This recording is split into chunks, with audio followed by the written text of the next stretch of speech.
IMF वफ्द कर्ज की शराइत पर अमल दरामद का जायजा लेने पाकिस्तान पहुंच गया। सराय के मुताबिक इस्लामाबाद पहुंचने पर सेक्रेटरी खजाना की सरबराही में वफ्द ने IMF हुकाम से मुलाकात की। सराय के मुताबिक पाकिस्तान और IMF के दरमियान मुज़ाकरात 2 हफ्ते तक जारी रहेंगे।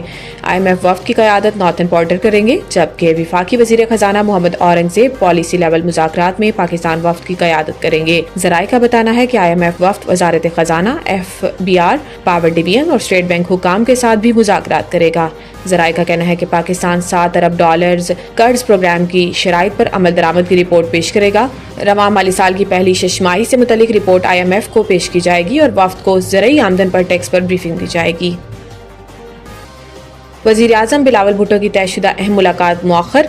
रिपोर्ट के मुताबिक ज़राए ने कहा है कि बिलावल भुट्टो जरदारी की इस्लामाबाद आमद के बाद नया शेड्यूल तय किया जाएगा। Chairman People's Party Bilawal Bhutto कल इस्लामाबाद पहुंचेंगे। ज़राए के मुताबिक दोनों रहनुमाओं के दरमियान अहम मुलाकात कल या परसों मुलाकात मुतवक्को है। ज़राए के मुताबिक वज़ीर आज़म हाउस में आला सतह हुकूमती इत्तेहादी इजलास भी होगा, जिसमें हुकूमती और इत्तेहादी जमातों के सरबराहान शरीक होंगे। बिलावल भुट्टो वज़ीर आज़म हाउस में आला सतह हुकूमती इत्तेहादी इजलास में शरीक होंगे।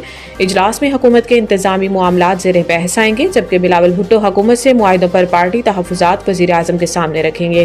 पंजाब में तरक्याती फंड्स की अदम फराहमी समेत अहम मामलात भी ज़ेर बहस आएंगे। सिविलियंस ट्रायल ATC मुल्ज़िमान हवालगी की कमांडिंग अफसर की दरख्वास्त मुस्तरद कर सकती है। जस्टिस अमीनुद्दीन खान की सरबराही में सुप्रीम कोर्ट के 7 रुकनी आईनी बेंच ने फौजी अदालतों में सिविलियंस के ट्रायल से मुतल्लिक केस की समाअत की, जिसमें सिविल सोसाइटी के वकील फैसल सद्दीकी ने अपने दलाइल दिए। वकील ने दलाइल देते हुए कहा कि सवाल ये नहीं कि 105 मुल्जिमान के मिलिट्री ट्रायल के लिए सिलेक्शन कैसे हुई, असल इशू ये है कि क्या कानून इजाज़त देता है। जस्टिस अमीनुद्दीन खान ने कहा कि मुल्जिमान की हवालगी रिकॉर्ड का मामला है, क्या आपने आर्मी एक्ट के सेक्शन 94 को चैलेंज किया, जिस पर वकील ने जवाब दिया कि मुल्जिमान की हवालगी के वक्त जुर्म का तयन नहीं हुआ था। सेक्शन 94 के लामहदूद स्वाबदीदी इख्तियार को भी चैलेंज किया है। जस्टिस हसन अजहर रिजवी ने सवाल किया कि क्या कमांडिंग अफसर की दरख्वास्त में हवालगी की वजूहात बताई गई, जिस पर वकील ने जवाब दिया कि कमांडिंग अफसर की दरख्वास्त पर कोई वजह बयान नहीं की गई। भारतीय जासूस कुलभूषण की बलूचिस्तान से गिरफ्तारी को 9 साल मुकम्मल। कमांडर कुलभूषण को 3 मार्च 2016 में बलूचिस्तान से इस वक्त गिरफ्तार किया गया, जब वो अपने मकामी मददगारों के साथ एक खुफिया दौरे पर था। कुलभूषण ने गिरफ्तारी के बाद पाकिस्तान को बताया कि वो भारतीय नेवी का अफसर था जो इंटेलिजेंस का काम सर अंजाम देता था।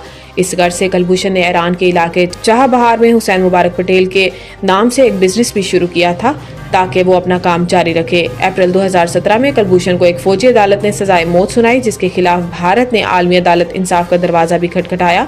ताहम बाद में पाकिस्तान ने कुलभूषण की मुलाकात इसकी वालिदा से भी कराई। पाकिस्तान तहरीक इंसाफ की हुकूमत ने साल 2021 में कुलभूषण को कौंसलर रसाई के हवाले से पार्लियामेंट से कानून भी मंजूर कराया, ताहम वो बदस्तूर पाकिस्तान की हिरासत में है।